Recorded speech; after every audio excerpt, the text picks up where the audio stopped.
Bernard Barth from the Mercator Institute for China Studies. I have two questions to Minister Jaishankar on the issue of economic security that already came up. On the one hand, this is an issue of government regulation, and your government has taken much more far-reaching decisions than many others, than our German government has. For example, you see, we make jokes here about our infrastructure and our telecom infrastructure. I understand that in India, telecom infrastructure is not built by Chinese companies. You have banned TikTok, you have banned Chinese operating systems.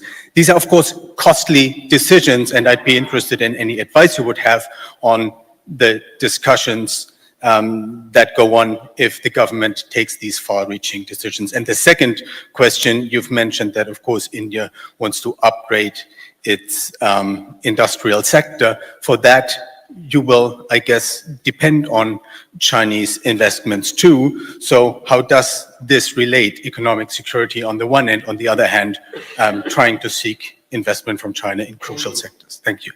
On the Indo-Pacific, it has been for us now, in many ways, a central preoccupation. And for very obvious reasons, because I think when you look at the world and you assess the sharpness of changes, perhaps the theater, the region where the shifts have been most marked have been really the Indo-Pacific.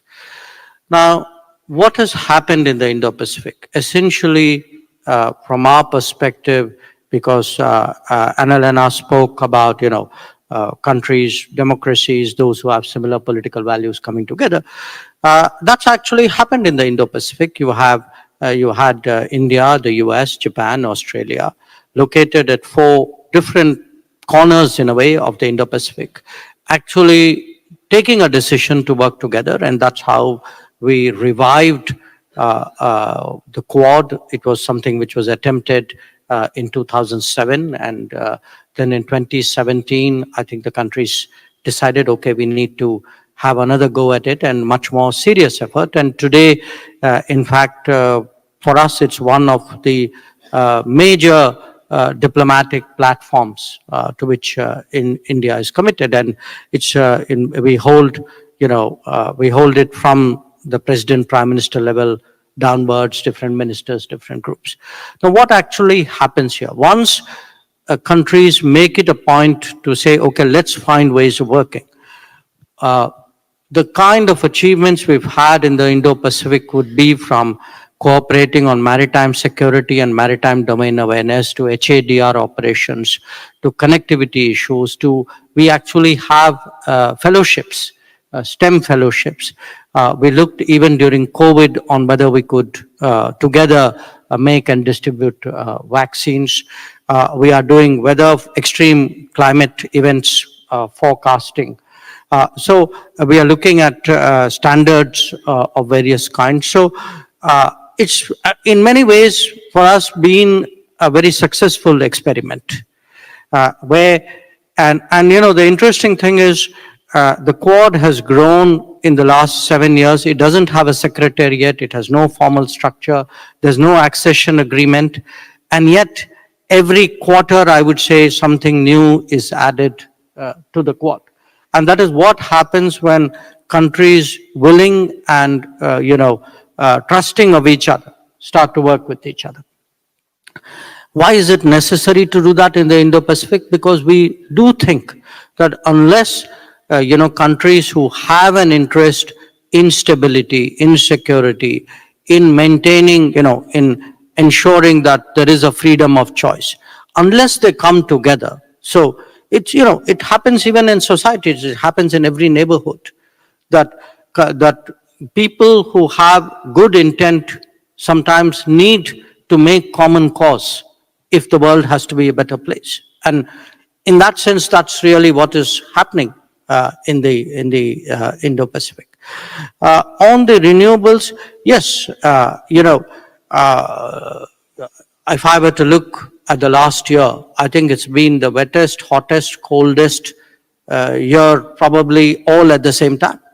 We are visibly seeing the impact. I mean, in India, there are no debates whether climate change is for real or not. I mean, people experience that in their daily lives.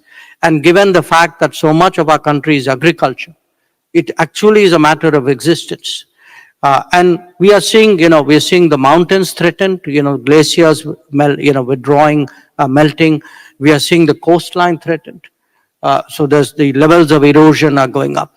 So there is, I would say the levels of interest and even public commitment to it has really been dramatically different. Now, how does it express itself? Because yes, in our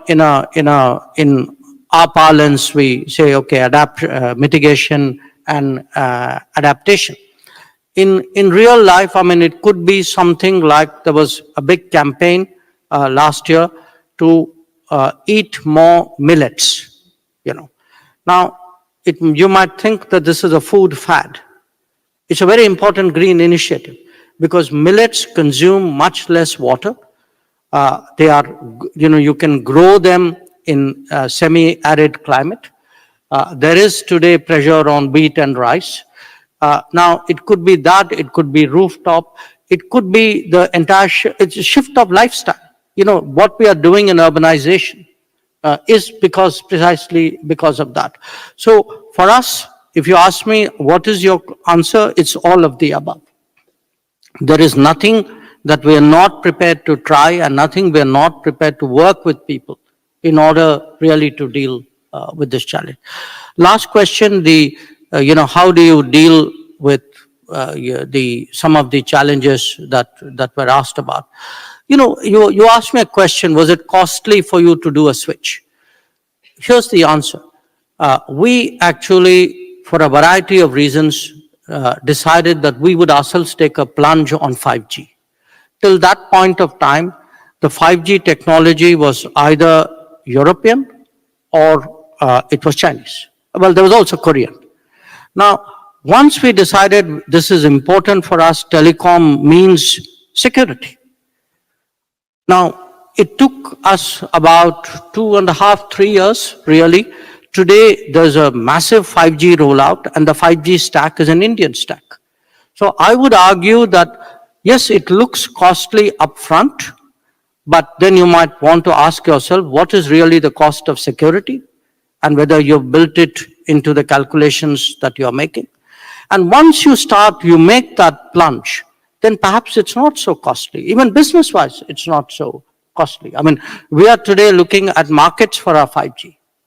So, on the issue of investments, look, we are not close to business from China. I mean, this is the country, it's the second largest economy in the world. It's a premium manufacturer. So there's nobody who can say, I won't do business with China. I think the issue is which sectors do you do business, on what terms do you do business? So it's far more complicated than a black and white binary answer.